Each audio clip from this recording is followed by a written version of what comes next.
back to another episode of Web3 Deep Dive Podcast. I'm your host, Rachel Wolfson. Today, I've got a great interview lined up for you guys. I'm speaking with Janet Adams. She is the Chief Operating Officer at SingularityNET, and we talk all about AI. We go in depth about AI, what innovations we can expect next. We talk about robots. We talk about romance in AI. So this is just a really great interview with Janet, and I encourage you guys to listen to the entire episode so you don't miss anything that she has to say about AI, blockchain, decentralization, and all of that good stuff. Before getting started with today's interview, I also want to take the time to thank OwnApp for letting me film at this beautiful creator space here in Austin, Texas. You guys are going to actually learn a little bit about OwnApp now, so just take the next 30 seconds to hear about what Own is doing and what they have to say. You are the new media. Influencer, creator, brand. You aren't just posting, you're creating the future. Own is the app designed for you, and you'll earn what you deserve. 50% more than other social apps. Weekly ranks, featured posts, tipping, and you don't even need followers to go viral. Download Own and share your affiliate link. You'll earn 3 Own tokens for everyone you get to sign up. Own, because you're the next generation of media. Also, before getting started with today's episode, I want to take the time to thank the sponsor behind today's episode, Bitline. So Bitline is the only industry provider for casino chip access directly from cryptocurrency and digital asset holdings in the physical casino environment. You guys are going to learn more about what Bitline is doing later in this episode, so be sure to stay tuned for that. And I also want to take the time to remind you guys to like and subscribe, especially if you enjoy the content that you're seeing today. It would mean the world to me for you to smash that like button, hit subscribe, and stay in touch. Okay, without further ado, let's get started with today's episode. Hey, Janet, how's it going? It is going super well. Thank you, Rachel. I'm absolutely honored and thrilled to be here as a guest on your podcast today. Thank you for inviting me, and wonderful to see you again. I know, it's so great to see you again. And I know the last time we saw each other was in Europe. I think we were in Paris. That's right. Beautiful Paris at the Proof of Talk blockchain conference.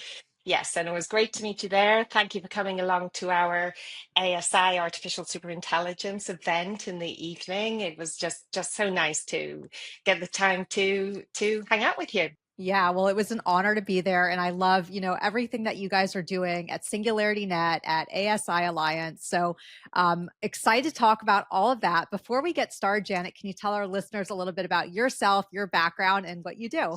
Oh, thanks very much. Hi, listeners.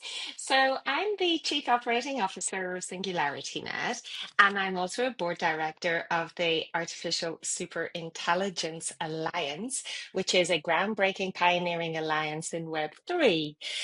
So a little bit about, well, let me start with my career background. I have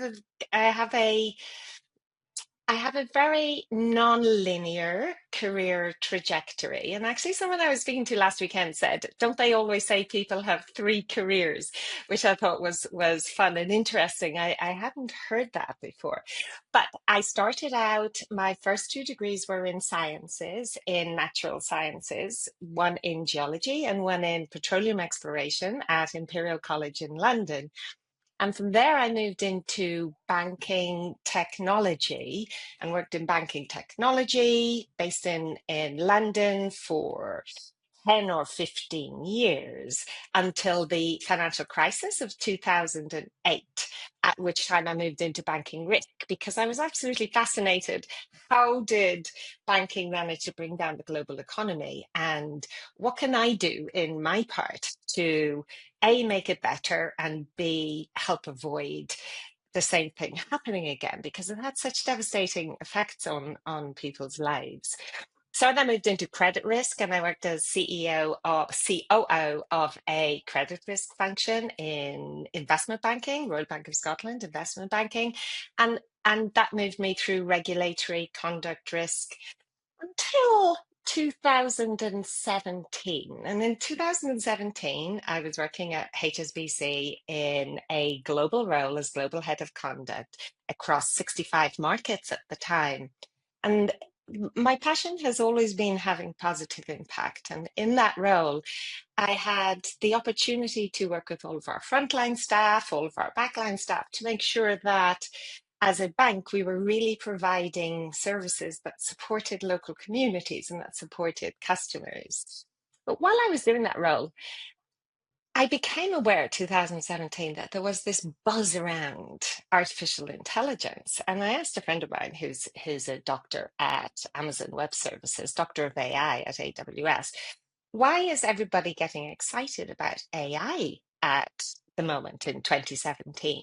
I had brushed with AI in my earlier degrees and at the societies while at Imperial College, and I'd always had a fascination for it.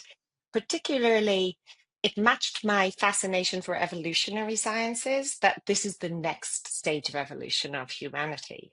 So he explained we'd had major breakthroughs in deep neural networks, major breakthroughs in sound engineering, Siri's now working, voice to text to speech, etc. is all working better.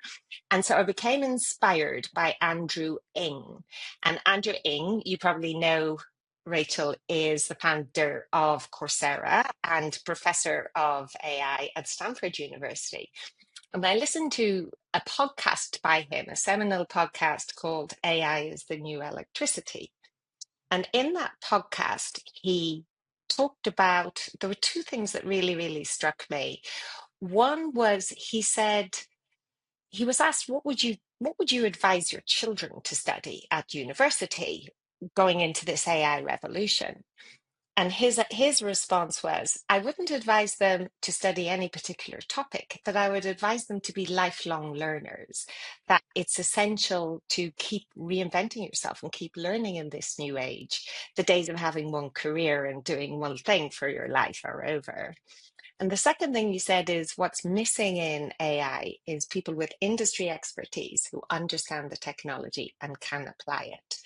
And so I just had a light bulb moment one sunny Saturday afternoon in England, and I registered for a master's degree in artificial intelligence, which I completed part-time over 2 years, and then had the great joy of meeting Dr. Ben Goertzel, CEO and founder of SingularityNET, and the rest is somewhat history. Ended up here in the job of a lifetime. I love that. It's such a good story. And it's so good to hear and refreshing that you have this background in AI and you've studied it long before it was a buzzword. That's right. And so you've been interested in it genuinely from the start, which is amazing. And I love to see that and to hear that. Janet, can you tell us a little bit about what SingularityNET is doing? So SingularityNet was founded in 2017 by Dr. Ben Goertzel with a goal and a vision of building decentralized artificial general intelligence for the benefit of all humanity. Well, that's a huge statement, but it's a huge vision and it's a huge mission. And I know you've had Dr. Ben Goertzel on your show as well, Rachel. So what we're doing, Ben is an incredible visionary genius, and he has, in my opinion, the greatest toolkit of potential solutions for the issues that humanity faces, of anyone I see on the planet today.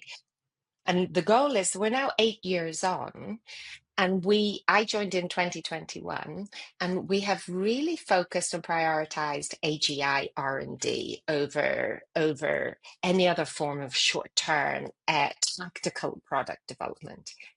And what that has meant is we find ourselves now pretty much definitely, unquestionably at the front of the AGI race. Now, there may be some other players at the front as well, but we're confident that we are the only credible independent AGI research house with a chance of winning the AGI race outside of big tech. So the only credible AGI development house, which is super exciting as a place to be. And secondly, we're the only credible AGI research house not following a deep neural network path towards AGI. So we're now finding ourselves, it's 2025, Ben started working on this at least 30, maybe even 40 years ago. And we have many of the same team who was with him at the time have followed him through the decades. And we now find ourselves very much on the brink of AGI becoming a reality, which is the fulfillment of Ben's lifelong vision and lifelong goals. And it is so important that whoever wins this AGI race does so with the benefit of humanity at their heart. And I'm proud to say that that we are that hopefully winner in the race. Yes, for sure. Now, can you tell our listeners a little bit about the difference between AGI, artificial general intelligence, versus AI, artificial intelligence? Sure, I can. Well, first thing I'll say to our listeners is it hasn't been invented yet. AGI, artificial general intelligence, has not been invented yet. And we're all, to a large degree, surmising what it will be like. We're surmising what kind of tests it will pass. We're surmising, like it's crystal ball land. It's R&D. So we're surmising how AGI is going to arise and what kind of characteristics it will have and what tests will determine, is it AGI or narrow AI? But in a nutshell, as far as certainly our leading scientists are progressing the AGI technology development, in a nutshell, AI, narrow AI, is the simple AI that simply reproduces what it sees in its data set. And we see this with, some of the really impressive feats of intelligence that we see coming out of today's large language models. They are all narrow AI. They can sometimes give the impression of being intelligent, being conscious, but as we saw with a paper Apple published just before we were in Paris, so maybe 6 to 8 weeks ago, as we saw in that suite of tests, today's large language models break down when presented with data that is outside of their training data set. So in other words, narrow AI can simply reproduce the past. So if you give it enough training data, as we do with today's large language models, it can reproduce what is the statistically most likely next word or next picture. And all forms of narrow AI, they do one thing, and it's a statistical process, a statistical analysis of what comes next. AGI, on the other hand, artificial general intelligence, we're predicting will have genuine creativity, will have the ability to predict states and outcomes outside of its training data set, will be able to cope with ambiguity, will be able to cope with new situations. Because Rachel, you and I know life is constantly new.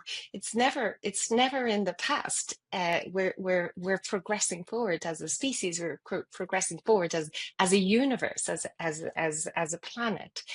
And so AGI will be able to cope with new situations and new data outside of its training data set.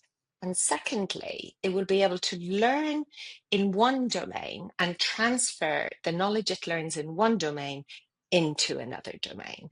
So to give you an example, if an AGI learned what the rhythm of a heartbeat is, would it then be able to say, oh, and then there's the rhythm of the seasons, and then there's the rhythm of sales projections, and then there's the rhythm of geopolitical events. Rhythm is not just Rachel's heartbeat, but it's actually much more applicable to many other phenomena and other domains that we see. And I can learn what I've learned there and apply the principles of rhythm in other domains. A big debate. Got it. Yeah. Big debate. It's very interesting. And I know that SingularityNET is doing a lot, obviously, to advance AGI. So that's exciting. Now, Janet, let's talk about the ASI Alliance and how, what you guys are doing there. Oh, thank you so much. So Well, we want to win the AGI race, right? And it is a race. It is the hottest race on the planet at the moment. We are shortly in Iceland next week. We're going to be holding the longest running AGI conference in history. I think it's in its 18th year now. So we've always been focused on building and winning the AGI race. That is our core mission. And what we recognized coming into 2024 with the rise of big tech interest in AGI, and also with the rise of massive investments in compute, hardware, and data centers, what we realized is as SingularityNET, to win this race, we could be stronger, we could be bigger, we could have much greater scale and ability to win the race and to really truly tackle big tech dominance, the Magnificent Seven, whatever you call them. They really dominate the entire technology market globally, and we want to make a dent, and we want to be the upstarts that win. And so we spoke with Humain Sheikh, who's CEO of Fetch.ai, and with Trent McConaughey, CTO of Ocean, and Bruce Pond, CEO of Ocean Protocol. And we brought together the three OGs of AI in crypto, in Web3, the biggest players, the ones with the most strongest background, scientific, technical capability, and we formed a merger called the ASI Alliance. And that merger together gives us now the most comprehensive tech stack in Web3. So it was a pioneering move. We merged the tokens. We called, at the moment, it's still called the FET token, but at some point it will switch to the ASI token. And later in October of last year, we also merged in a brilliant, brilliant partner called Kudos. And Kudos have the biggest deepen network in Web3. You met, of course, Matt Hawkins, their brilliant CEO, at the event in Paris, and you saw his presentation there. So we now have, when we add compute from Kudos, then we have data management, data privacy, data governance, data protocols from Ocean Protocol. We have a full agentic network and our own LLM with Fetch, and we have SingularityNet with our AGI R&D. And this actually does give us the ability to get on, tackle, win, and beat big tech dominance, because it's a once in a species opportunity, Rachel, because there'll probably never be another. Well, AGI will probably invent all the future technologies from here on out, because it'll be smarter than us. Artificial superintelligence is the ultimate goal. And so we want to really make sure that we've got the best chance, that we're grasping this opportunity, that no stone is left unturned, no opportunity unexplored, to bring about dramatic, radical change in what it means to be human on our planet, and to bring this technology to the world in a way that is beneficial, safe, caring, and compassionate for us humans. Right. So, okay, let me get this straight. So basically, AGI is artificial general intelligence, but the next step would be ASI, artificial super intelligence. Is that correct? That's it, exactly. So AGI is general intelligence, and we're predicting 1 to 3 years for AGI to emerge on the planet. Okay. And once we Okay. have general intelligence and that ability to generalize across domains, that intelligence itself will then evolve into what is called superintelligence. And superintelligence is when it gets smarter than humans and can do more than us. So that's the ultimate goal: AGI, ASI, and Okay. bringing it safely Right. into land. Right. Let's talk about the importance of decentralization here, because right now we're seeing dominance of these big tech companies at least try to dominate in terms of AI. I don't know about AGI or ASI or what tech companies are doing with that. But let's talk about the importance of decentralization of this technology and how that's being achieved. What does that even mean?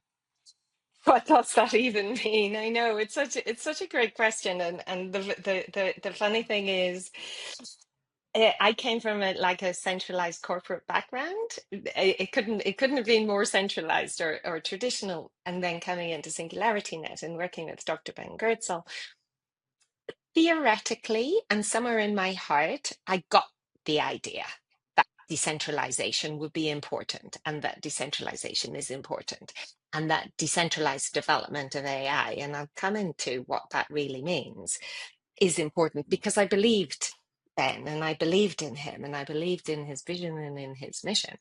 And it's actually, I would say, it's only in the last 3 to 4 months that I have switched from believing to full large scale conviction of the truth and the reality of both the importance of decentralization for AGI and also the acceleration and potential of decentralization for AGI. So it's been a beautiful year for me, saying what I believed in turning into reality.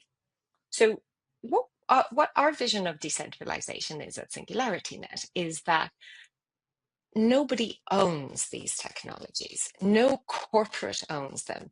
No power owns them. That they are owned by the people, that they're owned by our token holders across the ASI community who have governance, who have right to vote in governance, in governance matters, and that it's available to all humans in an open source manner. And so that the greatest number, the greatest diversity that we can bring into our AGI development, the better, because what we want is an AGI that serves the needs of the many, not the needs of the few. So from an ethical and beneficial and guidance and governance perspective, decentralization gives us that ability for communities, and communities all over the world, and communities of every race, every color, every age, every gender, every ability, all the beautiful glory of diversity of the world can play a role in developing these technologies, because they're going to be so important and so impactful that to have them developed by one or two or three socioeconomic classes of society is going to limit them. So that's number one point, is we need it for the governance. But the thing that I've just really realized recently is that it's a massive advantage. Decentralization is actually, I'm firmly optimistic that decentralization is the mechanism that is going to actually win the AGI race.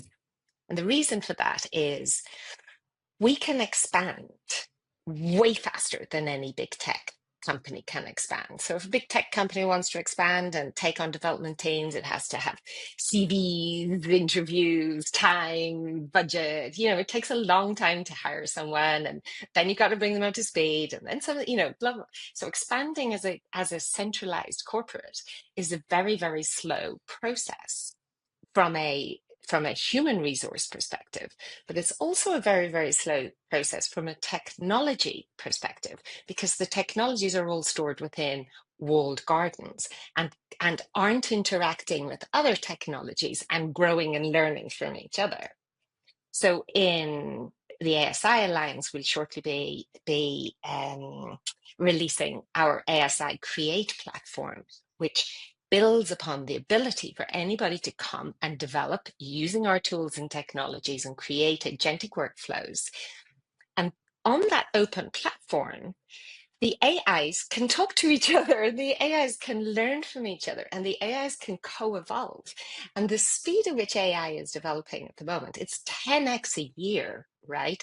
We as a species have never seen 10x a year. We've never seen exponential growth like this. So if we've got algorithms 10x, getting more powerful and developing at 10x a year in an open, decentralized environment with unlimited compute through decentralized compute management and unlimited resources through community development, we can really accelerate so much faster than big tech. So that's why decentralization is so important.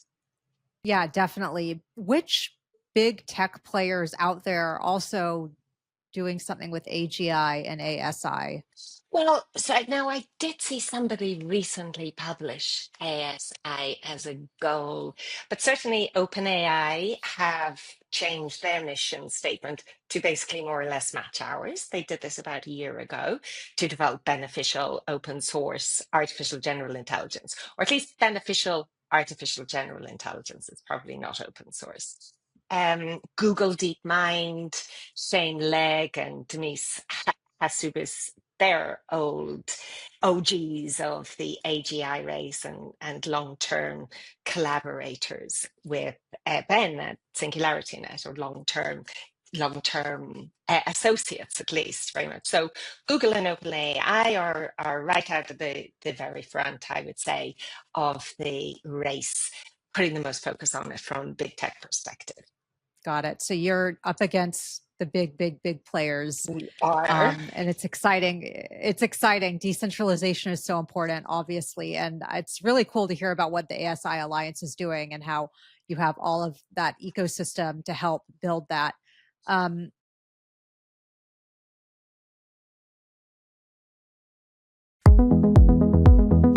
At Bitline, we make casino chip transactions possible using your crypto assets at all participating casinos.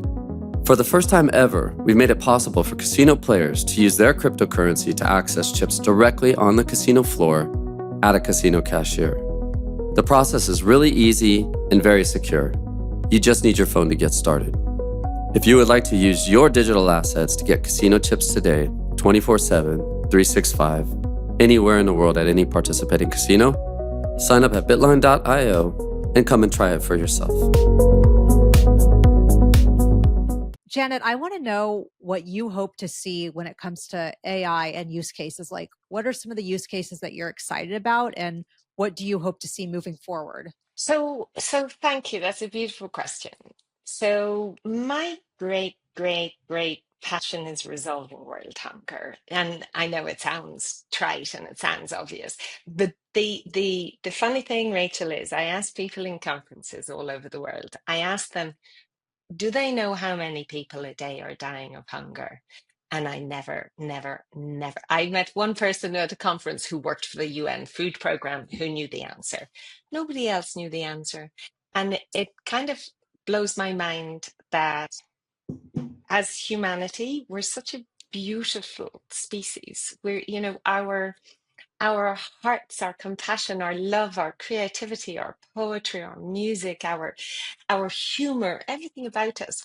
We're such a beautiful species, and we're so intelligent, and our technologies are and our science development is phenomenal. We're the most intelligent species in the universe that we know of. Of course, there may well be more intelligent species waiting to contact us, but it kind of blows my mind that a beautiful species like us allows 25,000 people a day to die of hunger on a planet, on like our own little planet, not even on another planet somewhere out in the solar system or further away, but on our own planet, that we allow 25,000 people a day to die of hunger when there is a food supply, when there's a plentiful food supply. There's no shortage, and someone living in New York or Dubai or Singapore or London can order Wagyu steak or black cod to be delivered to their house within 40 minutes. In the cruelty, the apparent cruelty. I think if I were an alien and I came down to planet Earth and whizzed around and took a good look at everything that's going on the planet, I would just think, like, why does this species allow its own people to suffer and die from hunger and from lack of clean water and from lack of security? So for me, my greatest hope is that when we invent AGI, it will be more powerful than the human ruling systems that are prolonging and propagating these gross inequalities in our planet. and that when it makes decision making about resource allocation and resource management, and that its decisions will be based on the ethics and the needs of everyone on the planet, humanity as a whole, not individuals and not single power structures, be they political or corporate.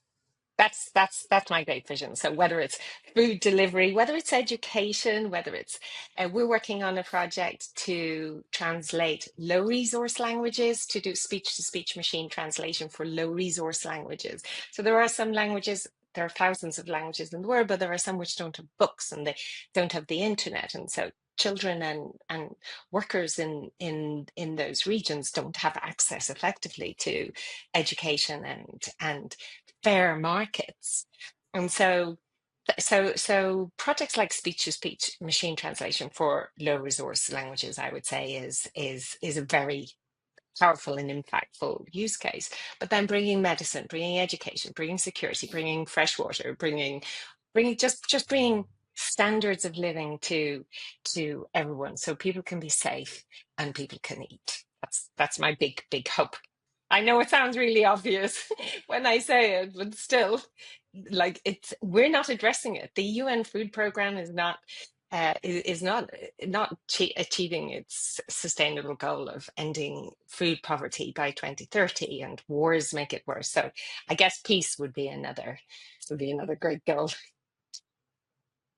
Yeah, no, I think that would be incredible to see that as well. And Janet, when we met in Paris, we were also discussing AGI or AI and spirituality. Can you kind of go into that and your thoughts on how that connects to each other? Well, thank you. So these are, I guess, my personal views as opposed to my corporate views, although they are very widely shared and encouraged within SingularityNET. So anyone who's meditated, anyone who meditates or has a spiritual practice or an energy practice is familiar with that sense of how meditation and connecting with our heart and bringing cadence and alignment between our brains and our hearts, and really tapping into heart and universal energy. As you meditate, you reach a point where you lose the egoic sense of little me, if you like. So I kind of see myself in two perspectives. One is like the little me, and the little me is the programmed mind, is the societal educated person, is the all of my education. So it's not that little. It's just little compared to the big consciousness, and that is our position as society at the moment. We've evolved, coming back to my evolutionary studies, we've evolved from apes, let's assume we've evolved from apes, and we're still going through, we've only fairly recently left the animal kingdom and moved into consciousness and started communications like the internet or the printing press, etc., so that we can share global information globally.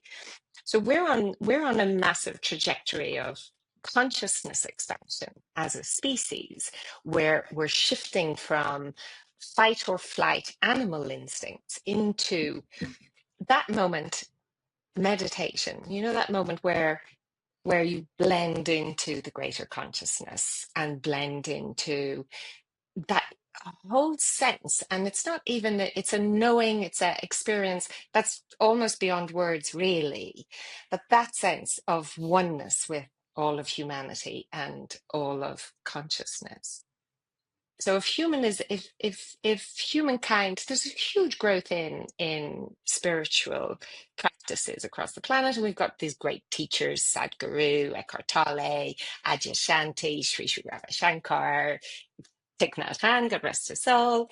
And we've had all these incredible spiritual teachers teaching us how to uplift ourselves to a global consciousness, or Ubuntu is the closest word I can think of we have on our planet, which is a word for us consciousness, we consciousness instead of me consciousness. So as humanity is moving towards consciousness towards a global shared consciousness, the we rather than the me, this technology is coming along behind us, and it's coming along really, really super fast. And it has the ability to serve our needs as humanity, providing that we bring it up right and it has the right motives as a technology.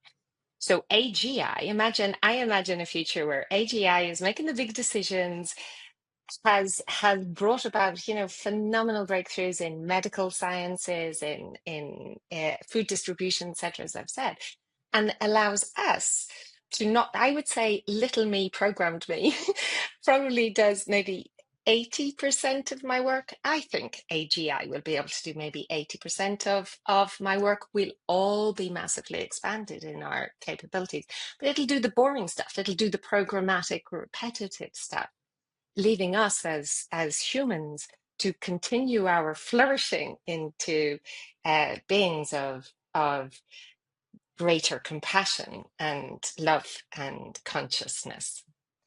And if we can in some way infuse AGI and those technologies with that love of humanity and that consciousness, which we aim to do in various ways at SingularityNET and at the Artificial Superintelligence Alliance, then we have an opportunity for just major blossoming.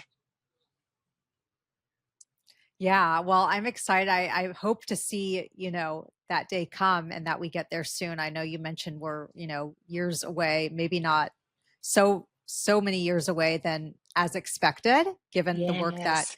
you guys are doing. But I do think that it's really amazing that this technology can help people grow on their own, as well as solving so many issues in the world, as you explained. Yes, yes. Thank you very much. And it's through brilliant people like you talking, taking forward the discussion, and always being so innovative and inspiring and motivational and forward moving. It's you know, it's a joint effort, and I'm very grateful to be on the same team as you, Rachel, bringing humanity forward. Yeah. Well, thank you. What are the biggest challenges, in your opinion, holding this technology back? And how can those challenges be combated in the future? I mean, I think decentralization is a big part of this in terms of not letting the big tech companies take over this initiative. But what else may be holding this back? Well, thank you for that question. And luckily, I can not only answer that, but I can tell you how we're going to break through that hurdle and that barrier. So, one of the challenges with current infrastructure is that intelligence at scale requires compute power mixed with security, absolute security, and sovereign decentralization. And today's centralized cloud providers, they're great at compute scalability, but they fail in security and sovereignty. They subject users to potential data leaks, censorship, governmental interference, systemic risks. And as I said earlier, they compress growth to the growth and the expansion of AI's capabilities within a centralized infrastructure. Traditional blockchain, although it usually excels in security and decentralization, doesn't really handle AI-driven tasks. Therefore, because these networks were never really architected to support real-time, multi-AI, multi-agent communication and collaboration to enable like this chemical soup of AIs speaking to each other, growing, creating positive outcomes, creating complex processes and complex systems. What we need is a new kind of blockchain, a new chain which is optimized for AI to AI communication, interactions, transactions, but which prioritizes compute security and sovereignty and ownership. And so at ASI Alliance, we have been working on an ASI chain, which is our level 1 blockchain, which we're going to be releasing sometime very, very soon in the next let's say 2 to 4 months in testnet form. And when that infrastructure comes to AI and that infrastructure comes to Web3, suddenly it can be like the flame that lights the blue touch paper. When we can have independent AI to AI transactions and communication and learning and growth and evolution on chain with the security we need, with the sovereignty and with the compute power, with the ability to efficiently manage compute power, that is going to be a massive breakthrough moment for the development of AGI and for technology development globally. And this comes back to my point about why decentralization is important. That becomes the point at which, in my opinion, the ASI Alliance becomes unbeatable by big tech. Yes, that is a great answer to the question. And I'm looking forward to the Layer 1 launching, at least the test net. So you're going to have to keep me posted on that. We sure will. Thank you, Rachel. It sounds like it's coming up soon. It's coming very soon. Yeah. Janet, anything else that's upcoming for ASI Alliance that you want to mention besides the Layer 1 blockchain? We do have, I mentioned our ASI Create platform, which is also upcoming. We have a bunch of innovations on ASI Compute, and SingularityNET has taken a step into compute infrastructure and hardware, and we'll shortly be releasing our first compute products, our first inferencing products. And the advantage of having our own compute layer is that we can continuously expand the amount of compute which is available to us for developing our AGI. So compute, agentic frameworks, and ASI chain. We also have some search products coming along, which are like Quello and Questor, which will be like a glimpse into the R&D house at SingularityNet. So we have an action-packed delivery schedule between now and the end of 2025. Okay. And then what about the robots? Because when we were, okay, I don't think you were at the dinner in San Francisco, but Dr. Ben Goertzel was, and there were a few robots. So any interesting news with upcoming robots or releases there? Well, certainly our MindBot, our Mind Children MindBot robot that you've met, our 3-foot high robot, is progressing very, very well past its POC stage into a scaling phase.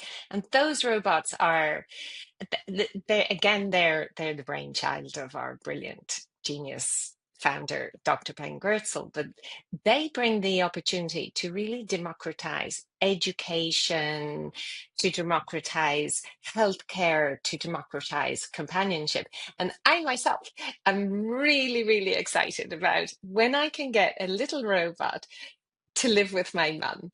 That's going to be the best thing, and keep me totally informed, and entertain her and keep her company. So the little robots, you're right, the Mind Children robots are very exciting, and we're seeing great developments with our Desdemona Dream Band, who recently opened for Macy Gray in a number of shows across Canada and the US in our musical and creativity efforts at Singularity.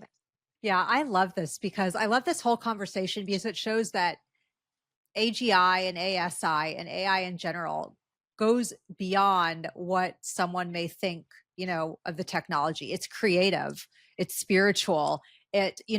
Janet, now we're seeing, and I don't know, it would be interesting to get your take on this, how AI can be like relationships for people, like my AI boyfriend, and people are testing that out. I mean, AI goes beyond expectations. What are your thoughts on this like whole relationship with AI rather than having a human partner, an AI partner?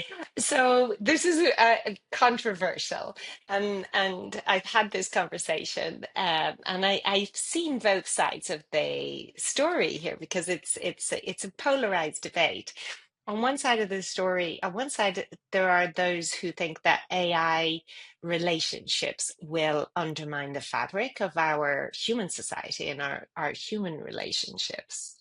I don't really see that happening. And the reason I don't see that happening is because if I come back to the spirituality, so much of our love and our communication is at an energetic level. It's at an unspoken level. It's in the electromagnetic field that you and I and this podcast are transmitting out into the environment today. So that's one thing that we do not have in the robots, is that electromagnetic field, that energetic alignment, that ability for hearts to beat in synchrony when you move into alignment with the person. But where the opportunity is enormous is in tackling loneliness. I can't remember the numbers straight off, but there's some shocking numbers about. I heard in the UK many years ago about how many people in the UK don't speak to another human for a whole month. And I used to work in retail banking. Wow. I know, right? I don't know what those numbers are. We'll maybe check those, and we can add them as notes into this podcast. But it's really, really shocking. And when I worked in retail banking, one of the reasons, which was with just 1 year, most of my career was investment or corporate banking, but one of the reasons we wanted to keep bank branches open is that for some elderly people, that would be their only contact with an actual human. Now, elderly people respond in research, and we have a robot undergoing longevity, a longitudinal study with elderly people as an elderly healthcare assistant. It really, really massively super eases loneliness. And the funny thing, and it's a heart moving data point for your listeners, is that if you have a humanoid robot who is in a care home facility or in a facility working directly with one subject or family, as the hardware starts to wear out, right? So the fingers need to be replaced, and then it gets like a wonky eye, or as the hardware starts to require replacement, if you offer a replacement robot hardware to elderly people, they absolutely do not want it. What they want to. I know. So they're fine with you upgrading the software all the time. Just keep making it better, so long as you keep the memories, keep the personality. But the hardware, they don't want new hardware. They want their old robot with the wonky fingers and the the fluttering eye, because they've developed an emotional attachment to that specific piece of hardware. So that I think is a really strong evidence point of how human attachments and human relationships can really ease loneliness, and it's such a big major crisis, along with safe, loving, compassionate healthcare and for the elderly and residential care.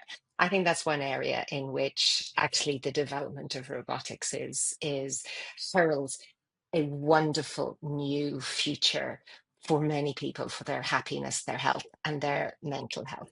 I love that. That is so interesting to me. And I know that you guys are doing so much in that area. And it's true.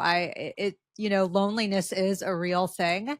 And, sometimes when I feel lonely, honestly, if I go shopping or, I go to a shop and talk to a store person there, it does help. Even just those little interactions help. And so to see artificial intelligent robots in places like nursing homes or helping children learn, or, even as pets, I think that's a huge opportunity.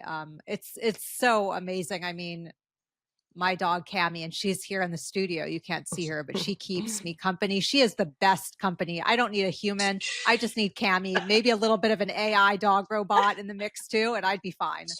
I'm going to get myself an AI dog robot. I have a couple of dogs too that I travel so much. I see them little. I'm going to get myself a little AI dog to run around. Yeah, you could take it on the plane. Exactly, take it wherever I go. But just one final point on that. My Alexa upgraded just in the last 12 months or so that it now recalls your name and speaks to you by name in the morning. And my mother reports her heart is uplifted every morning when she comes down and Alexa says, "Good morning, Sandra."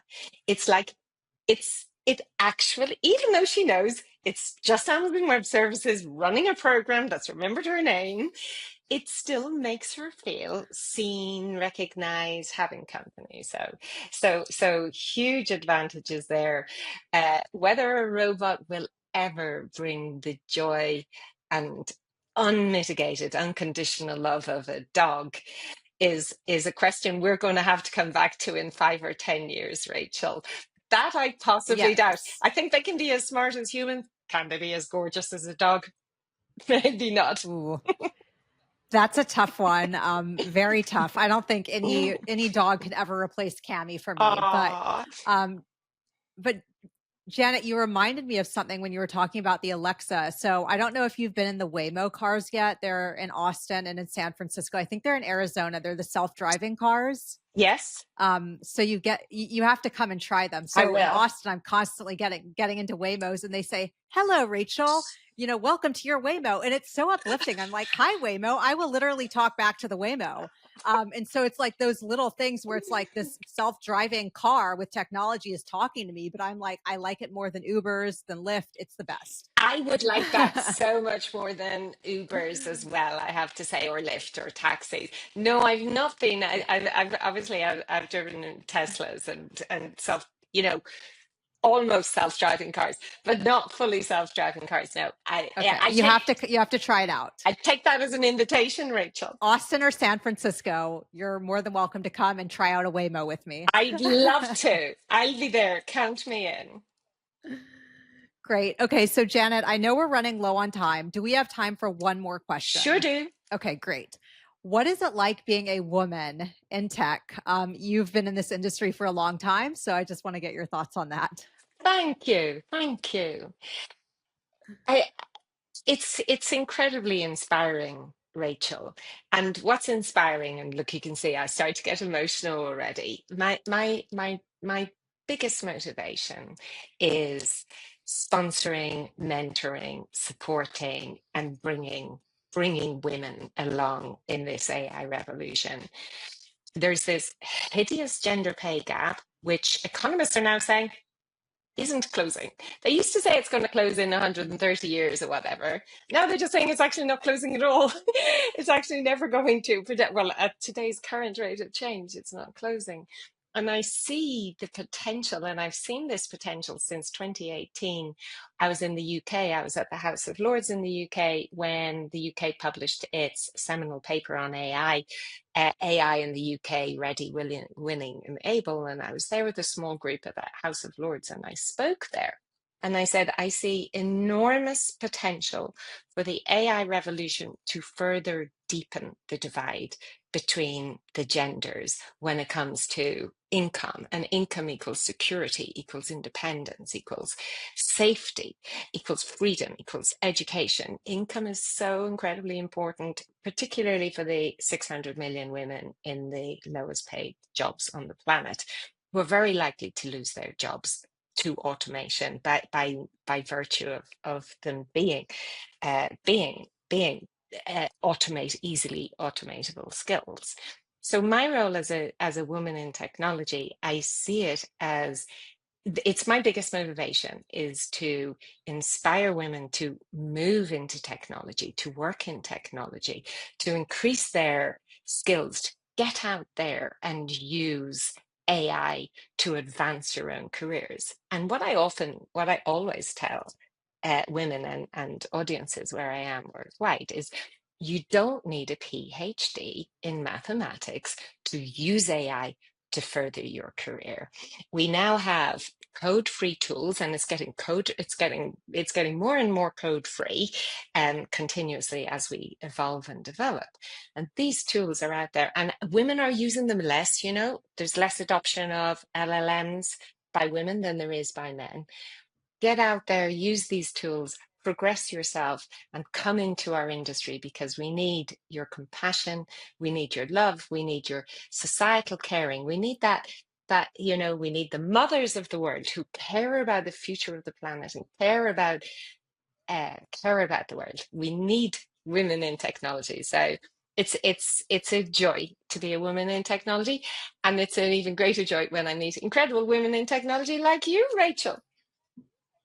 I know we were so fortunate to meet in Paris, and Janet, you're really like a mentor to me. I'm just so happy we connected and had that opportunity because you are incredible. You're doing so much in this industry to advance it, and I'm just really looking forward to staying in touch and seeing what's next for ASI Alliance and SingularityNET. So this is incredible. We have to do a follow up because we have so much more to touch on. We certainly do.